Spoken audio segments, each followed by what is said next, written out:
Hi all and welcome back to the channel, and I hope you're all doing okay. Right, I've got quite a bit to get through tonight actually, and apart from that I've had massive problems uploading videos or content to YouTube these last couple of days. It's taken over an hour to do short videos. I'm not quite sure what's going on there.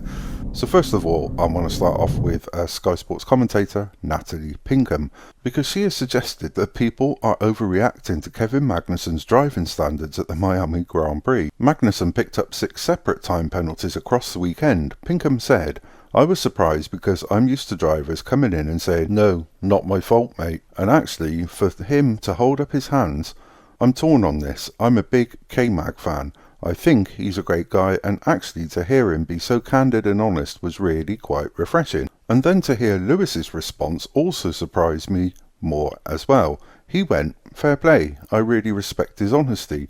I had no problem with it. Now, if Lewis Hamilton doesn't have a problem with it, then I certainly don't.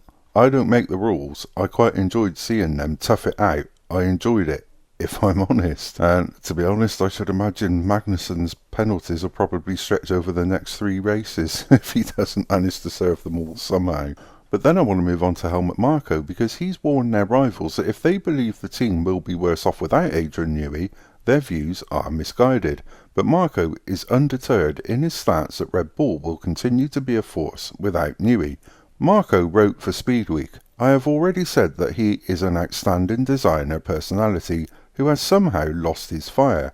I'm personally very sorry about this, but we have a very broad and well-positioned technical team over the years, with experienced people like Pierre Wash and younger people like Enrico Balbo or Ben Waterhouse. We are well positioned in all areas, and I see it as wishful thinking on the part of the competition that there will be a domino effect. So far, there are no signs of this happening. Of course, the 2026 rule change will be a particular challenge for us and everyone else, and losing someone like Newey is always painful.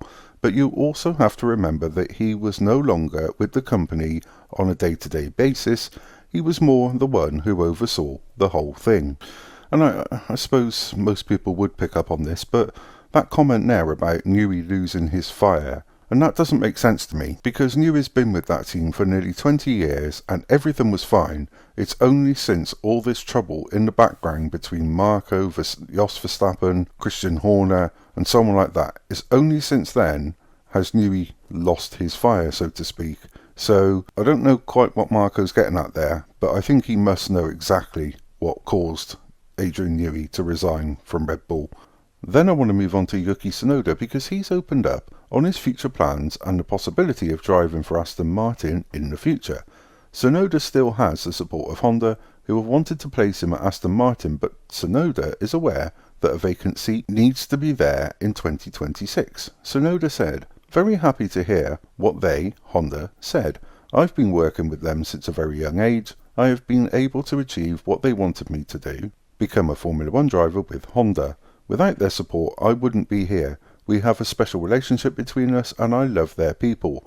They are super supportive, but at the same time, the driver market stuff is a bit of a different story. In the end, we need an available seat for Aston Martin if they are keen to support me from 2026 onwards, which means a high chance that they want me to be in the Aston Martin. But we need a seat to be available, otherwise there's no chance. See how it goes. In that case, if a seat is not available, I have to think about different solutions, either stay in Red Bull, which would be nice, or another solution."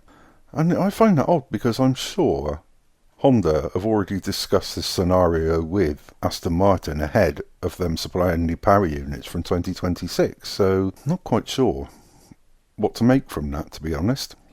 Then I want to move on to Toto Wolff, because he's given an update on the state of play at Mercedes after Lewis Hamilton had said that he has had enough of the team's current struggles. Wolff said, "I think we understand much more what is needed to get the car in a better place, because it's so clear now what it does and why we struggle and where we struggle.